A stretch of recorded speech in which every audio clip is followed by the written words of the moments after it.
Hello there everybody, and welcome to this feature presentation on YouTube. I am King Mac, your hamburger pal. Thank you all for watching. Be sure to enjoy a hot fresh cheeseburger along with some delicious golden french fries, a tasty milkshake, and a nice soft drink. Also be sure to grab some hot buttery popcorn while you're at it as you enjoy this episode of TTBurger Game Reviews on YouTube.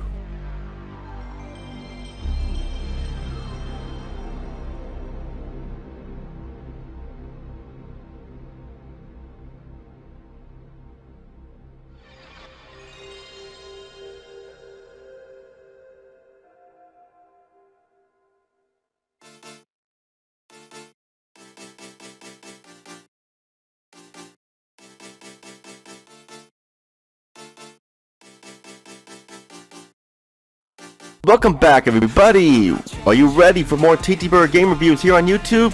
I know I am. Well, I'm the host, Tony. And welcome back to more TTBurger game reviews here on YouTube. We're back with the Rayman franchise review here with the final part here, episode 288.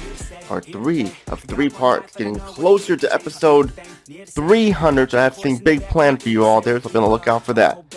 And we're going to talk about the final game in the Rayman Trilogy here. I know there's the Rayman Raving Rabbit bit franchise and the reboot of Rayman Origins, Rayman Legends, and there's also Rayman Rush, Rayman Arena, and Rayman Brain Games and stuff. I'm not looking at those because I have no interest in looking at those. Especially the educational one and the party game one like Mario Party. And Raving Rabbits like that is what killed the franchise for me and everything like that. So I'm not looking at them. Sorry everybody. But today for the third game in the Rayman Trilogy, this game had a new twist, a new art style, a new bunch of stuff to it. Rayman is back in full 3D, now on the PlayStation 2, Nintendo GameCube, PC, Xbox, PlayStation 3, Xbox 360, and more. This game was ported to many consoles, even the Nokia N-Gage 2. Anybody remember that thing? No? Well, maybe it's good that you didn't. That thing sucked. This game was similar to many versions of Rayman 2, Revolution and The Great Escape. And we got the game right here. Got some badass there, what the cover says here. Rayman 3, Hoodlum Havoc, released first for the Nintendo GameCube and Game Boy Advance on March 4th, 2003. Then, March 18th, 2003, the PlayStation 2 and Xbox. And then March 24th, 2003, Microsoft Windows. And gotta get them all here. And also was an HD version for the PlayStation 3 and Xbox 360 and stuff released on March 20th and March 21st of 2012. Get the PlayStation 2 version here. Let's get started. Rayman 3 Hoodlum Havoc. 3 games have been released in the main series, not counting the spin-offs or anything like that, or the party games. 3 games released at this point, and usually the third game in the franchise is a hit or miss, good or bad, whatever you want to call it. Rayman 3 Hoodlum Havoc is a great game. Sure, Rayman 2 Revolution was slightly better, but Rayman 3 Hoodlum Havoc comes pretty close to being the best in the franchise. A lot of fans and gamers of Rayman consider this as the black sheep of the series because it is different and some parts feel generic at times and there is not a lot of platforming, which I do agree with, but still, it feels like Rayman. Raving Rabbit was what made Rayman go downhill. Not this game though, not by a long shot, not by a burger fucking long shot. So what is new in Rayman 3 Hoodlum Havoc? Well, Rayman has new abilities and he can get these power suits where his powers make him stronger. Some of the suits include shooting missiles, one has a tornado power to lower platforms, you have one that makes you fly high, similar to the helicopter here to reach higher spots like that, while the helicopter here doesn't let you do that. Another one's going to give you fists strong enough to break open doors, and finally have this one that lets you grapple onto objects similar to the purple ones in Rayman 2. These are cool, but you can only use them for a limited time, for about 30 seconds, but when you have them, they are awesome and fun to use. Rayman 3 Hoodlum Havoc is a game that also mocks itself at times. In the beginning, like when Murphy, our fly guy, complains, and then the manual argues with Murphy. It is funny, like Ren and Stimpy funny when Ren gets annoyed with how stupid Stimpy is at times. The game gets sarcastic at times too to the gamers in itself, which is something you do not see often in games these days. Rayman 3 Hoodlum Havoc has a weird story. It's not weird as in bad, it's weird as in funny. The story has Glowbox, Murphy, and the Teensies return. No Lee or Clark or Razor, which is sad. No Lee or Clark, but at least we get Glowbox and Murphy and the Teensies back though. But anyway, back to the story here.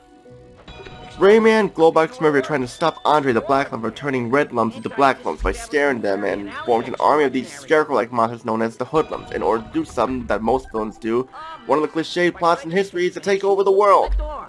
Rayman, Glowbox, and Murphy chase Andre to the fairy console where Glowbox accidentally swallows Andre and Andre is mad as hell. Whenever he gets thirsty, he wants plum juice that makes Glowbox spaz out since he's allergic to plum juice. and now they must stop Andre, remove him from Glowbox's stomach, and rid the Hoodlum Havoc. The story is weird in a good way, but it can be funny too. Sure, when we went from a cartoony bright theme to a dark serious theme, now we have a sarcastic hokey theme. I like how they change the theme each time. However, some of these characters are not memorable. Andre is kind of a joke moron who wants plum juice all the time. The Hoodlums are not memorable either, but I've seen worse though. For presentation, the graphics are actually pretty good, better than before. The character models have improved greatly, especially with the animations. Rayman is well developed and he looks and animates really well. Glowbox is the funniest, and when he reacts to plum juice and slouches around like, what the fuck, calm down. Andre is cool looking and Hoodlums are badass and Tingies are here again.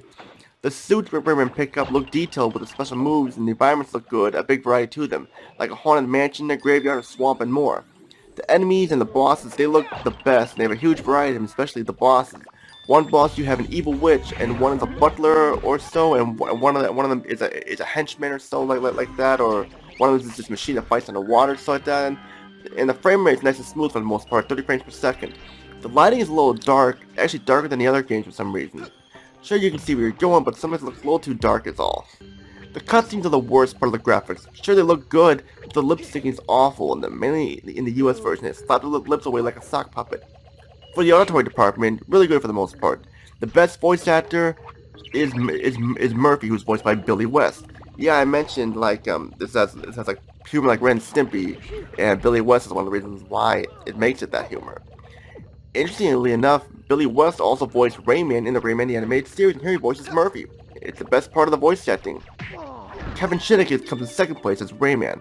Douglas Littless as Rand is the third best as Glowbox, and Ken Starkovic voices Andre the Black Lum. All the voice acting is great, although Rayman barely speaks at all, and when he does speak, just a few clips and such.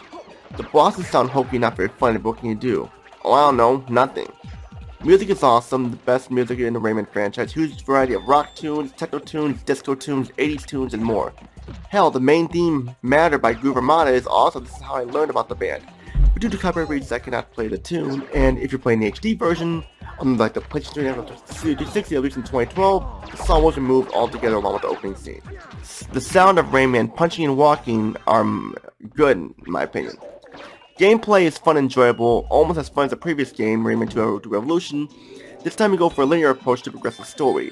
This time Rayman 3 Hoodlum Havoc focused more on the action elements of the game instead of the platform elements of the other two games. Now, this may be a turnoff to people who enjoyed the platform elements of the other two games, but those who like action will enjoy this. Rayman gets unique upgrades for about 30 seconds, and the uniqueness comes with the costume, reach, power-up. I already mentioned this stuff earlier, so no point talking about it again. Like in previous Rayman games, your goal is simple, reach the end of the level, but you must free all the teachers to get to the next world, and to get further into levels, and for reward you get health power-ups each time. There's 6 of them in each level. One new feature here is the scoring system, where you're shown how much you find in each level. When you miss anything, you get the opportunity to go back and find things you missed to increase your score, adding replay value to it. Plus, Rayman has his charged up fist like in the first game, where you hold down the square button and the farther he punches, like the power Matilda the Fairy gave him in the first game. Plus, for the first time, Rayman, he can shoot with both fists at the same time, which is a huge improvement. Also, the levels are more straightforward, making it easier to complete. You can pick up plums and punch them and throw them, but you can't ride on them in the water though, which is weird.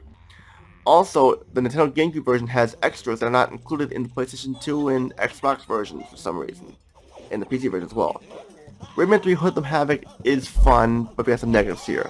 While I enjoy the voice setting and Billy West and the other actors I mentioned, they do an amazing job, but the Rayman language is nowhere to be found, which is a small nitpick though. The game is so much short, only 9 levels and stuff, where Rayman 2 Revolution had like 21 levels, which is a big disappointment. No Lear Clark this time. Rayman barely talks, bad lip sync, the game focuses more on combat than platforming, you can't ride on plums this time. During the game you have on-rail segments where you must jump from rail to rail to reach the end, and the controls are very wonky and make it tough to jump from rail to rail, where you will die a lot because you will miscalculate the balance and like the distance. The HD ports remove the theme song and opening movie. The game is a little too easy at times, but before we even give this game a score here, we need to give it a score by going to our TTBurger Pros and Cons chart. TTBurger Pros, Rayman's still an awesome character, the story's funny and sarcastic with the way it mocks itself at times. Murphy is funny, the way he argues with the manual. Billy West is hilarious as Murphy, the other actors do a great job as well. Music is amazing and a huge variety, especially the opening theme song. Rayman's power-ups are awesome and memorable. Glowbox has a bigger role in the game. And Andre the Black Lemon session with Plum Juice is funny. Big variety in the enemies and bosses. Rayman can charge up his punch like in the original game. Rayman can use both fists at the same time. The GameCube version has extra stuff that is exclusive to that version. A lot of fun stuff to do. And the TTBurger commentary of the game is short with only 9 levels, which is disappointing compared with 21 levels in Rayman 2. Game focuses more on action and platforming. The Raymanian language nowhere to be found. Rayman barely talks. No Lee the Fairy or Talk the Giant. Lip syncing is not very good. You cannot ride on plums at all. Power-ups only last about 30 seconds. Andre the Black Lamb is a stupid antagonist. Even though he's funny, he's stupid and has an obsession with plum juice. The PlayStation 3 and Xbox 360 versions removed the theme song and opening due to copyright reasons.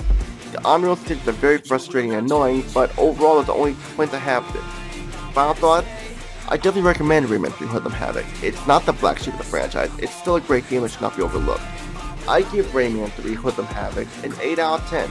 Best score I can give it because it's still a great game. Rayman 2 Revolution was a little better, but this game definitely comes really close.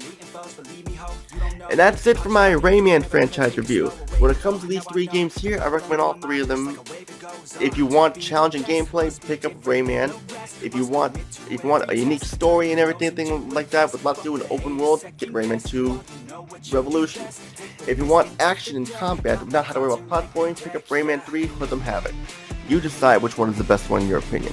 That's what I gotta say there. And that's it for this episode of TTBurger Game Reviews. Stay tuned, we have episode 289 coming up. What will we cover then? Find out next. All I gotta say is Tony. Peace out, have a good day, and see you all in the next episode. And happy St. Patrick's Day to you all.